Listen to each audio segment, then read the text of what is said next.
ಬಂಧಿಸುವುದರ ಮುಖಾಂತರ ಈ ಹತ್ಯೆಯ ಒಳಸಂಚನ್ನ ಸಮಾಜಕ್ಕೆ ಬಹಿರಂಗಪಡಿಸಬೇಕು. ಈ ಇದಕ್ಕೆ ಹತ್ಯೆಯ ಪರಿಹಾರವೇ?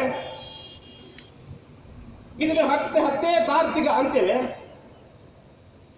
ನಾನು ಪೊಲೀಸ್, ಯಾಕಂದ್ರೆ ಪ್ರತಿಯೊಂದು ಕುಟುಂಬದಲ್ಲಿಯೂ ಪ್ರತಿಯೊಂದು ಮನೆಯಲ್ಲೂ ಸಣ್ಣ ಸಣ್ಣ ಕೊಲೆಗಳು ಇದ್ದೇ ಇರ್ತವೆ. ಅದು ನನ್ನ ಮನೆ ಆಗಿರ್ಬೋದು, ನಿಮ್ಮೆಲ್ಲರ ಮನೆಯಲ್ಲಿ ಆಗಿರ್ಬೋದು. ಈ ಸಣ್ಣ ಸಣ್ಣ ಆ ಹತ್ಯೆ ಮಾಡುವವರ ಮಾನಸಿಕತೆ ಎಷ್ಟು ಕೆಟ್ಟದಾಗಿದೆ ಅನ್ನೋದನ್ನು ಆಲೋಚನೆ ಮಾಡಬೇಕಾಗ್ತದೆ. ಯಾಕಾಯ್ತು ಈ ಹತ್ಯೆ? ಯಾವುದೋ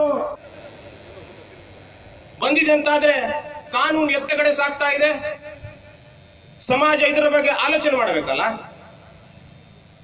ಯಾರ ತಪ್ಪು? ಪೊಲೀಸ್ ಇಲಾಖೆ ಇದರ ಬಗ್ಗೆ ಒಂದು ಸಂಕ್ಷಿಪ್ತವಾದ ಒಂದು ವಿಚಾರವನ್ನು ಮಾಡಬೇಕಲ್ಲ. ಅವನ ಮೊದಲ ಅಪರಾಧಿಯಲ್ಲಿಯೇ ಅವನಿಗೆ ಆ ಅಪರಾಧಿ ಇವತ್ತು ಪಾಲ್ಗೊಳ್ತಾ ಇಲ್ಲ. ಅವನ ಚರಿತ್ರೆಯನ್ನು ತೆಗೆದು ನೋಡಿದ್ರೆ 4-5 ಕೊಲೆಯ ಸರಮಾಲೆಗಳಿದೆ. ಪ್ರತಿಯಾದ ಇಲಾಖೆ ಏನ್ ಮಾಡ್ತಾ ಇದೆ? ಇಲಾಖೆಯನ್ನು ದೂರ್ತಾ ಇಲ್ಲ ನಾನು, ಆದ್ರೆ ಇಲಾಖೆಯ ತಪ್ಪನ್ನು ಹೇಳದೇ ಇದ್ರು ಇವತ್ತು ತಪ್ಪಾಗ್ತದೆ. ಈ ಹಂತಕ ಯಾರು?